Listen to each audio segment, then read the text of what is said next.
स्वागत है आपका डिजिटल प्लेटफॉर्म पर। मैं हूं आपके साथ विवेक शांडिल्य, एक और रोचक कहानी लेकर आजादी से जुड़े हुए। साल 1947 जब सिरिल रेडक्लिफ ने ड्राइंग पेपर पर पेंसिल चला दी थी और पलक झपकते भारत के दो टुकड़े हुए और पाकिस्तान नाम के एक नए मुल्क का जन्म हुआ। बंटवारा हुआ, जमीनें बटी, संपत्तियों का बंटवारा हुआ। विभाजन के बाद दोनों देशों के बीच कई बदलाव देखने को मिले, लेकिन एक चीज जो बंटवारे के एक साल बाद भी नहीं बदली तो वो थी आरबीआई की ओर से छापी जाने वाली करेंसी।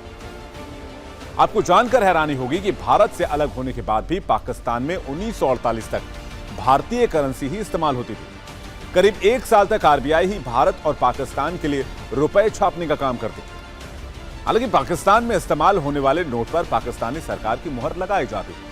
चूंकि भारत से अलग होकर पाकिस्तान बना था, इस वजह से उसके पास बंटवारे के बाद सेंट्रल बैंक सिस्टम जैसी कोई संस्था नहीं थी। ऐसे में भारत से छपकर ही करेंसी पाकिस्तान पहुंचती थी। इन नोटों और सिक्कों पर गवर्नमेंट ऑफ पाकिस्तान का स्टैंप होता था, लेकिन पाकिस्तानी सरकार की मुहर की वजह से इन नोटों का इस्तेमाल केवल पाकिस्तान में ही हो सकता है। हालांकि अप्रैल 1948 से पाकिस्तानी नोट छपने का काम शुरू हो गया। शुरुआत में भारतीय रिजर्व बैंक और भारत सरकार ने पाकिस्तान सरकार के लिए प्रोविजनल नोट छापना शुरू किया, जिनका इस्तेमाल केवल पाकिस्तान में ही हो सके। आरबीआई नोटों के ऊपर गवर्नमेंट ऑफ पाकिस्तान और उर्दू में हुकूमत पाकिस्तान लिखता था, लेकिन पाकिस्तान में इन नोटों पर भारतीय अधिकारियों के हस्ताक्षर होते थे। ये नोट 1 रुपए से लेकर 100 रुपए तक के थे। 15 जनवरी 1952 को इन सभी नोटों को आधिकारिक तौर पर बंद कर दिया गया। इसके बाद पाकिस्तान सरकार ने इंटाग्लियो प्रोसेस के तहत 5 रुपए, 10 रुपए और 100 रुपए के नोट छापने शुरू किए।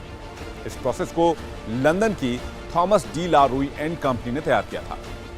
साल 1953 में state of bank of Pakistan ने नोट जारी करने का अधिकार अपने हाथ में ले लिया। स्टेट बैंक ऑफ पाकिस्तान ने सबसे पहले 2 रुपए के नोट छापे, उसके बाद 5, 10 और 100 रुपए के नोट पेश किए गए।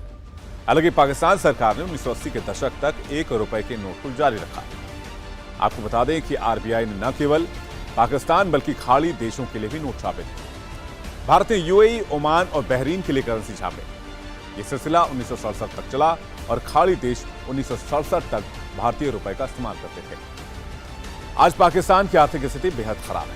पूरी दुनिया के सामने पाकिस्तान भारी विदेशी कर्ज के बीच दबा हुआ है। बढ़ रहे कर्ज के बीच पाकिस्तान का विदेशी मुद्रा भंडार भी तेजी से खाली है। वित्तीय साल 2021-2022 की पहली तिमाही में पाकिस्तान का विदेशी कर्ज बढ़कर 10.886 अरब डॉलर पहुंच गया है। वहीं पूरे वित्त वर्ष 2021 में विदेशी कर्ज 13.38 अरब डॉलर था।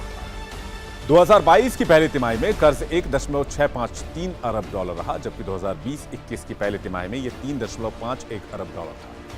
लेकिन 2022 की दूसरी तिमाही में कर्ज बढ़कर 4.357 अरब डॉलर और तीसरी तिमाही में यह कर्ज बढ़कर 4.875 अरब डॉलर तक चला गया। पाकिस्तान मुश्किलों में घिरा हुआ है। भारत और पाकिस्तान एक वक्त में आजाद हुए, लेकिन भारत अब पाकिस्तान से मीलों आगे है।